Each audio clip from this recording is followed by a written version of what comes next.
When I got to the next beautiful spot in my rental car, my mother-in-law called. As if she had been there the whole time, it was my wife's mom. Then I asked, "Hello, Mrs. Johnson, what's up?" With a knowing look at my husband David. On the other end, her voice was crazy.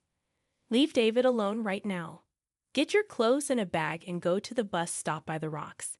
Tell me what you're talking about, Mrs. Johnson. David is going to hit you. He's hiding a gun in the car." That's the gain she was following. I can't believe David would. "Okay, I'll leave right away." Even though my answer was a little flat, it seemed to have persuaded her. She hung up right away. "My name is Emily Johnson, and I'm 29 years old. I work in an office. David and I got married last year, but because of the COVID outbreak, we only recorded our marriage. Because we've been able to travel since the plague is over, we're planning our late vacation. Our bosses were flexible and let us take time off for our vacation. We picked a national park because we wanted to take lots of pictures, even though we haven't been married in a while. David likes to edit videos for fun, while I like to take pictures of landscapes. We've even talked about making a YouTube account just for landscape movies. Since we got married, our life has been quiet but happy, but there has been one worry. Mrs. Johnson, David's mom. Her son David has always made her happy. Whenever David and I talked about getting married, she always seemed to be against me. Her sneaky advances against me in meetings happen all the time, and what's worse is that she does them without David knowing. Insidiously, she would disparage me whenever I received compliments or expressed myself during a family gathering. "Emily, did you make this stew? There's no one else like this dish around here, but it tastes good. That tastes really good. Could you tell me how to make the stew? I'd like to make it at home if it's easy. Did you enjoy it?" I'm happy. "I'm going to write down the recipe right now." "That's fine, Emily, but you might also want to learn some local recipes. It will make people praise you more." It works like that most of the time. She is not complimenting my one-of-a-kind stew. Instead, she is telling me to stick to the traditional recipes and not stand out. In fact, there was a lot of snark when the family left and Mrs. Johnson and I were doing the dishes alone.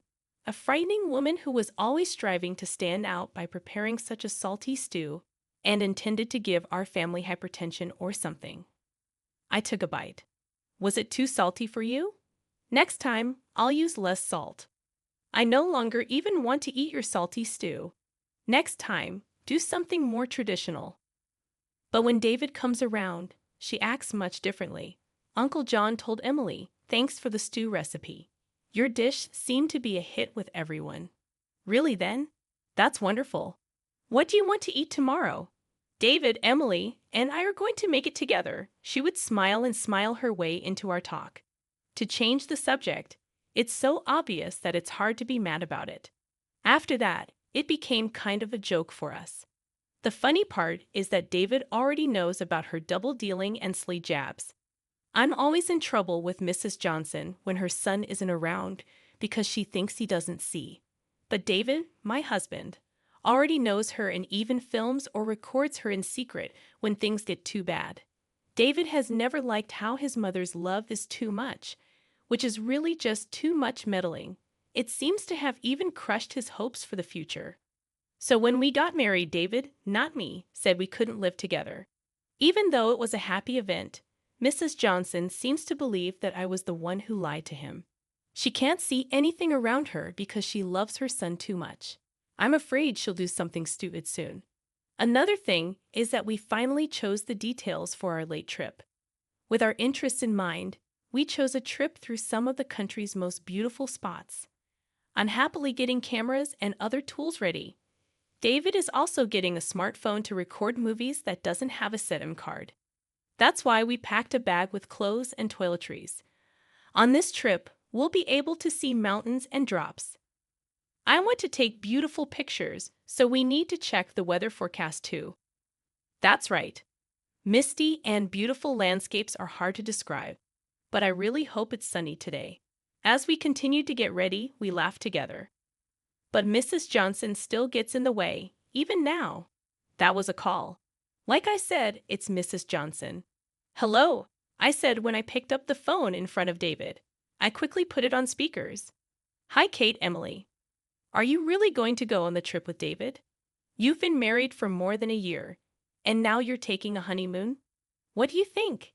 It looks like she doesn't want me to go on vacation with my husband. To deal with this, the best thing to do is show off your trip. Well, we finally don't have to follow any rules. David's business and mine have both agreed to let us take time off for our vacation, which we're going to make the most of. She took my bait and became my wife. What do you mean, have fun? It's probably just a bad trip and a cheap hotel. I feel bad for David. The things Mrs. Johnson said made David frown and keep quiet. David was the one who planned this trip, not a travel agency. I changed how I spoke after seeing David's face. No, it's not a cheap hotel at all. David set everything up. We're staying at a very fancy hotel with a great view. The food is also 5 stars, but the prices are very low. I spoke nicely on purpose to make Mrs. Johnson angry. I'm always getting picked on, and this time she was making fun of the trip that David planned. A really high-end hotel. Why do you want to go with David? I want to go on that trip. David would want to show me how thankful he is for his family. After hearing about the very fancy hotel, she couldn't keep quiet. Now she's saying she wants to go on the trip herself. This is not the kind of honeymoon that a mother would crash. It's not going to happen. It's rude to step in on your son and daughter-in-law's long-awaited vacation. We'll make sure you have a souvenir. Saying goodbye, I hung up the phone, picturing Mrs. Johnson's angry face. I laughed meanly, and when I hung up, David had his head held up in front of me. I'm sorry about my mom, Emily. She tried to ruin our holiday, which I can't believe. She probably just wanted to express her deep affection for her son, she explained. Don't be worried about it. There was a hint of worry in my voice as I smiled at David, because I was so angry at her. I beat her at her own game, but I might have failed. What would happen if Mrs. Johnson got really excited about our vacation and started bothering us? This fear of mine turned out to be right in the end. From that point on until the trip left, Mrs. Johnson didn't say a word, not even a call. I thought she would tell David bad things about me.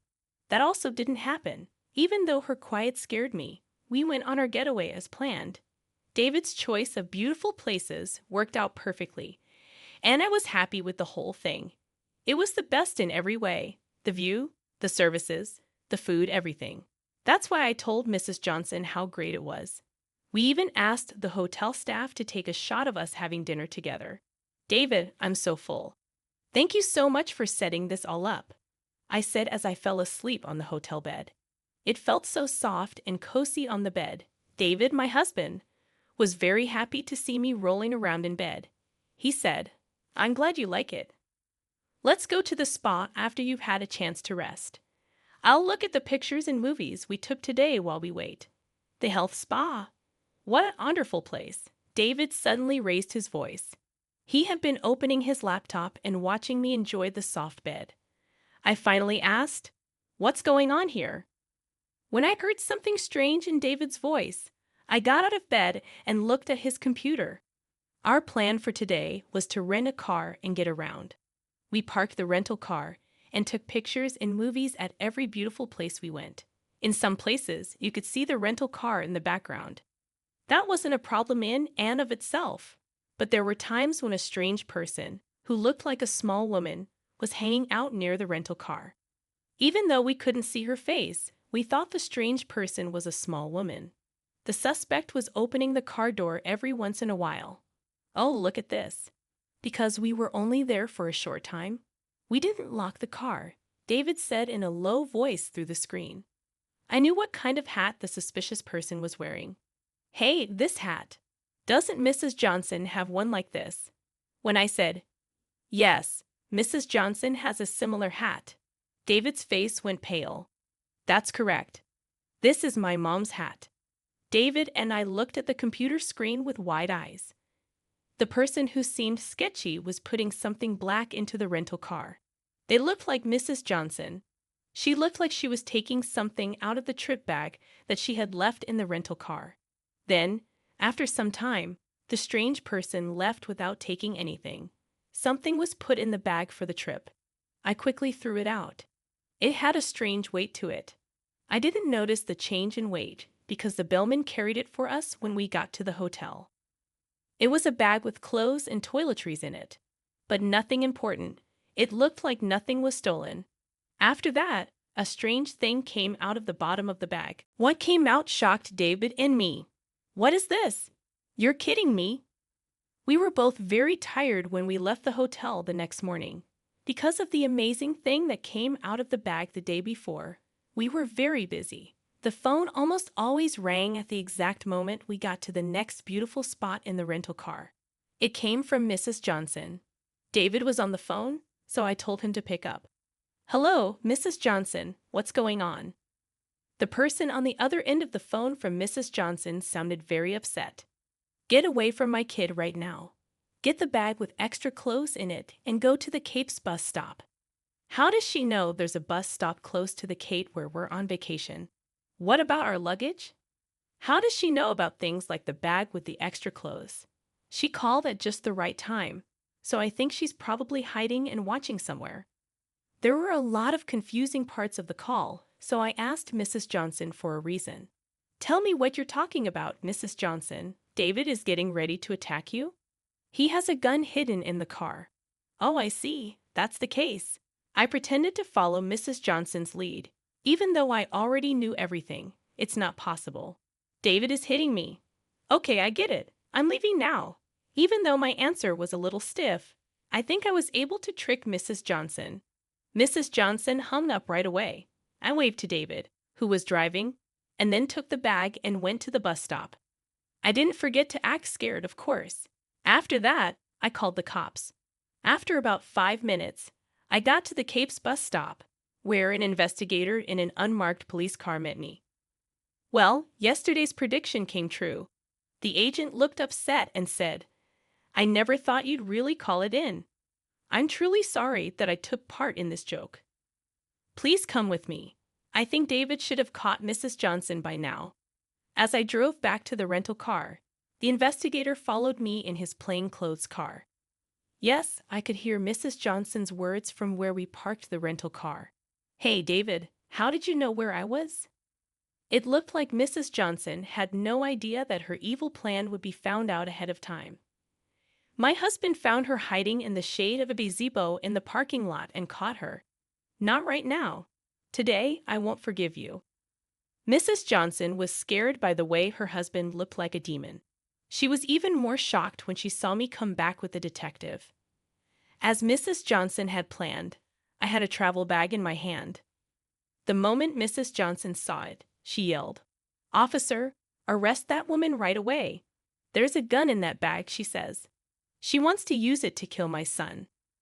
Mrs. Johnson yelled at me in that manner, displaying a proud expression as she did so. I stood still in front of Mrs. Johnson and dumped the bag's contents on the ground. The pants were wrapped up in a small bag so that the men wouldn't be able to see them. While Mrs. Johnson looked for something, she couldn't find it. What? Where is the gun? It should be there since I put it there yesterday. Is this the gun you are looking for? The detective showed Mrs. Johnson a picture. It was a picture of a hunting gun put in a plastic bag. Upon seeing the picture the detective showed, Mrs. Johnson's face went pale. That shooting gun belonged to my late father-in-law, didn't it? Honestly, how did you manage to open the gun safe? When I found it yesterday, I thought my heart would stop. I gave it to the cops right away after calling them. Mrs. Johnson clenched her teeth and looked down when she heard my voice and the voice of my husband. Oh, Emily is to blame because it was in her bag. It has nothing to do with me. Mrs. Johnson began yelling out of panic. My husband and I both let out big sighs. The officer then came up to Mrs. Johnson with a big smile on his face. Yes, we had to ask Emily about it since it was in her bag. Yesterday was supposed to be a holiday, but we questioned her for hours. Why did you know that Emily's gun was in her room bag? Even though the detective was happy, his voice was soft. I can see why he's mad. Besides, The shooting gun was taken out without permission, even though it wasn't trained. It was in Emily's bag, though. Because Mrs. Johnson couldn't face the detective, she desperately tried to explain herself. Oh, so you saw Emily's travel preparations, but you and Emily's family are separated, aren't you? Of course, we're separated, and we haven't let her into our house for a year. When that was said, Mrs. Johnson yelled back, "Don't speak out of turn." The police officer pressed Mrs. Johnson even more. "Oh no, were you watching Emily's house? No, that's not a good thing to do. You need to go to the station with us." Mr. Johnson freaked out when she heard the detective's line, which sounded like it came straight from a police show. "No, I wasn't spying. So you can't take me against my will. I put that gun in there." Oh, she told everyone on her own. Well, I had already said it earlier when I turned the bat inside out. Before this, the detective had been happy, but now he wasn't. All right, a confession. You'll be coming with us on your own because you broke the gun rule. Mrs. Johnson was shocked when the detective spoke. What? Why? Didn't I say I wasn't spying? When Mrs. Johnson spoke out against it, her son got very angry. It makes sense, Mom. The gun your dad gave you was yours, but you don't have a shooting license. There would be no problem if the father-in-law, who had a shooting license, carried it properly for the right reason. You can't take it out of the gun safe because you don't have a shooting license. Mrs. Johnson didn't seem to know anything about gun rules or how to handle guns. I don't know how she got it this far without an accident, even though the live ammo was kept separate and not put into the gun. Even so, Mrs. Johnson still refused. But it had to be in that woman's bag when it was found at the hotel. That woman took it from my house. I'm not to blame. His mother, Mrs. Johnson, was acting badly, so her son got angry. I recorded yesterday when Mom put a gun in her rental car. Of course, I gave it to the cops. What David said made Mrs. Johnson weak in the knees. What? How? How did you learn about it? She was so angry that tears filled her eyes. I told them instead of him. Yesterday, David was recording and got a shot of the parking lot. We didn't see it at the time, but we did see it when we watched the video at the hotel. Mrs. Johnson could no longer disagree with what I said. At this point, the officer told Mrs. Johnson, who was shocked, "Now, Mrs. Kate Johnson, we'd like you to come with us to the station because we think you broke gun laws." When David said those words, Mrs. Johnson's face turned sad. "Why, David? Why is that woman better than me? Are you leaving your mom?" The detective pushed Mrs. Johnson, who was yelling, into the empty police car. "You might not want to make a fuss. When I called the house yesterday to check the gun's serial number, your son's grandma, who I think is an old woman, was very angry. As soon as the agent said that, Mrs. Johnson calmed down. That grandmother is David's grandmother. She is old, but she is still healthy and doesn't show any signs of dementia. She's pretty much in charge of the Johnson family. At this point, Mrs. Johnson is completely giving in to her.